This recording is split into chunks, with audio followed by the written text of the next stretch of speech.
से 20 आयत के बीच में है। इस स्टोरी से मैं वचन शुरू करना चाहूंगा ताकि आपको यह मालूम हो कि आपकी पोजीशन वचन में क्या है। ये सुनकर हित्ती, अमोरी, कनानी, परिज्जी, हिब्बी, यबूसी जितने राजा यरदन पार पहाड़ी देश में और नीचे के देश में और लबानोन के सामने के महासागर के तट पर रहते थे, एक मन होकर यहोशू और इजराइलियों से लड़ने को इकट्ठे हुए। जब गिबोन के निवासियों ने सुना कि यहोशू ने यरीहो और ए से क्या क्या किया है, तब उन्होंने छल किया और राजदूतों का भेष बनाकर अपने गधों पर पुराने बोरे, पुराने फटे और जोड़ लगे हुए मदिरा के कुप्पे लाद कर, अपने पांवों में पुरानी टाकी लगी हुई जूती पहनकर, तन पर पुराने कपड़े पहनकर, भोजन के लिए सूखी और उल्ली लगी हुई रोटी ले ली। तब वो गिलगाल की छावनी में यहोशू के पास जाकर इजरायली पुरुष से कहने लगे, हम दूर देश से आए हैं, इसलिए तुम हमसे वाचा बांधो, कॉवेनेंट करो, हमसे एक वाचा बांधो। इजरायली पुरुषों ने उन हिब्बियों से कहा, क्या जाने तुम हमारे मध्य में ही रहते हो, फिर हम तुमसे वाचा कैसे बांधे। उन्होंने यहोशू से कहा, हम तेरे दोस्त हैं। तब यहोशू ने उनसे कहा, तुम कौन हो और कहां से आए हो। उन्होंने कहा, तेरे दास बहुत दूर के देश से तेरे परमेश्वर यहोवा का नाम सुनकर आए हैं, क्योंकि हमने सब सुना है कि उसकी कीर्ति और जो कुछ उसने मिस्र में किया है और जो कुछ उसने एमोरियों के दोनों राजाओं से किया जो यरदन के उस पार रहते थे, अर्थात हेशबोन के राजा सीहोन से और बशान के राजा ओग से जो अश्तरोत में था।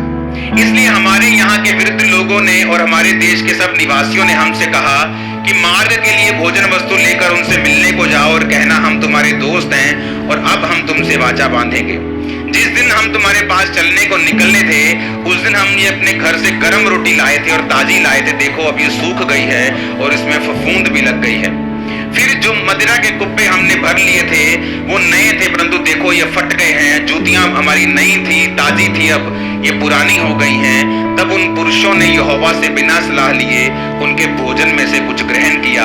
तब यहोशू ने उनसे मेल करके उनसे वाचा बांधी कि हम तुमको जीवित छोड़ेंगे, और मंडली के प्रधानों ने उनसे शपथ खाई। उनके साथ वाचा बांधने के 3 दिन के बाद यह समाचार मिला कि वो तो पड़ोस के रहने वाले लोग हैं, हमारे ही मध्य में बसे हैं।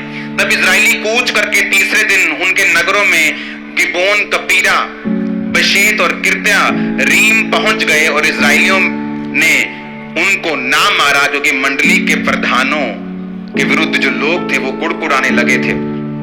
तब सब प्रधानों ने मंडली से कहा, हमने उनसे इजराइल के परमेश्वर यहोवा की शपथ खाई है और वाचा बांधी है, हम उनको अब छू नहीं सकते।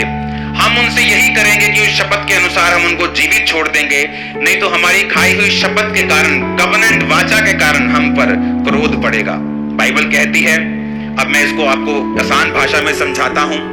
जब परमेश्वर ने इजराइलियों को बोला कि मैं तुमको सब हिब्बी, यबूसी, सब कनान के देश दूंगा, तो बाइबल कहती है जब मूसा चला गया और उसकी जगह यहोशू खड़ा हुआ, तो परमेश्वर ने यहोशू को बोला, ये देश तेरे सामने, इनको लड़ता जा और जीतता जा, मैं तेरे साथ हूं।